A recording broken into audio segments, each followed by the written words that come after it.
Greeting from Groundhog Day here at the Royal Caribbean Group. As I was preparing this video, I got to thinking about the saying that it's darkest before the dawn. It made me question whether that expression was literally true or only metaphorically true. And I decided to research it on the web. As is so often the case, I got very convincing answers in both directions. I read arguments about the definition of dawn, learned commentary on how light refracts, and detailed discussions about the meaning of darkness. In the end, I came away convinced, absolutely convinced, of two things. First, it may or may not be true that the moment before dawn is darker than any other period during the night. And B, whether or not it is literally true, it certainly seems like it is. Today, we're in the middle of a very dark period. Confirmed infections in the U.S. are running over 200,000 per day, and fatalities are approaching 3,000 a day. Our communities are locking back up. It's a mess, and we're not at the end of this spike. We have lots and lots more pain to come through before it turns. This upsurge is particularly frustrating because we and the experts have been so consistently wrong about this virus. It's a sneaky virus. The modality and the ease of transmission are very different from anything the medical establishment has seen or expected. And the new testing and medications aren't curbing the spread as quickly as so many had anticipated. We're now performing over 2 million tests a day, and still the virus keeps spreading. We had hoped that the combination of tests, protective protocols, and treatments would enable a restart of cruising as early as this month. But the scale of the spread and the reaction to the increased prevalence throughout the country has made that impossible. On the other hand, the arrival of highly efficacious vaccines is a game changer. Yippee! I've repeatedly referred to the vaccines as the ultimate weapon against COVID-19. And now they're here. Now we don't have to rely solely on testing and health protocols to enable society to open up. Now, finally, we have vaccines to lead the battle against COVID. The vaccines will bring down the prevalence of COVID-19 in society to a much more manageable level. They will protect those who are most vulnerable, and they will make the consequences of getting the disease less severe. All of this is going to enable society to open back up. Now, we all know it's not going to be an immediate fix.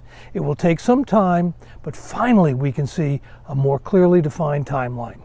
The vaccines won't instantly provide herd immunity, but they will reduce the prevalence of COVID, and that will allow us to resume our lives much faster.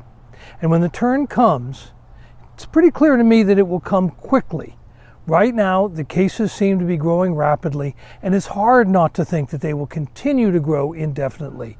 But they won't. They will reach a peak, and then they will start to fall just as fast as they rose. Obviously, as the cases fall, society, including our cruises, will begin to open up, and I believe that the demand will grow quickly.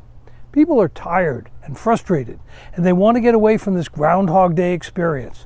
The demand for new experiences will blossom. Previously, we expected cruising to resume based on creating a virtual bubble of safety on a ship, even if the rest of the country was experiencing significant spread. Vaccines change all that.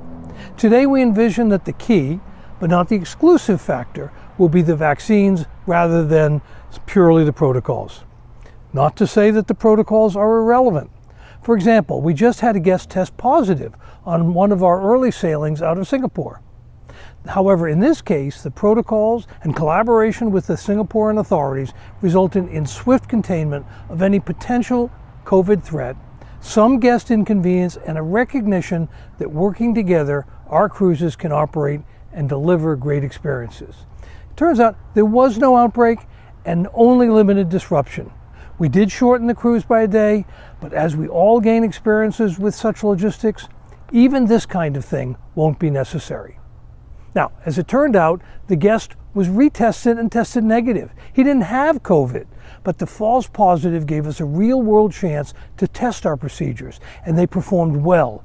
They demonstrated how effective good preparation and strong cooperation can be.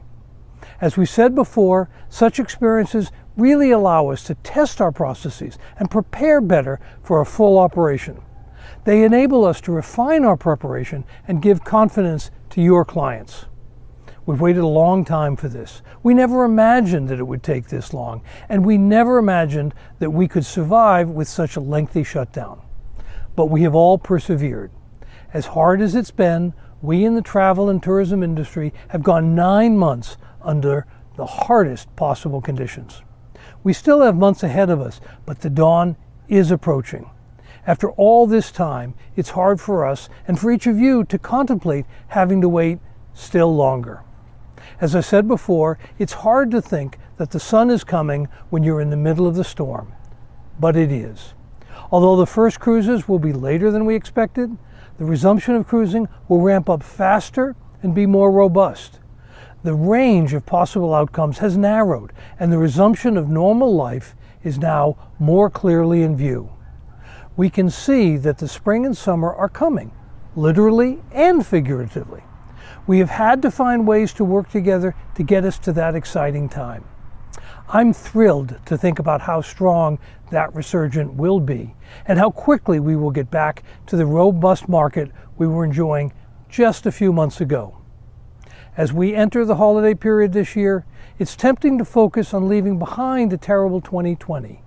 But I think we should concentrate on remembering our blessings, which are so bountiful, and wishing for better for others. I hope you all have a great holiday and that your new year opens with promise and resolve. Now, remember, it's more important than ever that you wear your mask and wash your hands.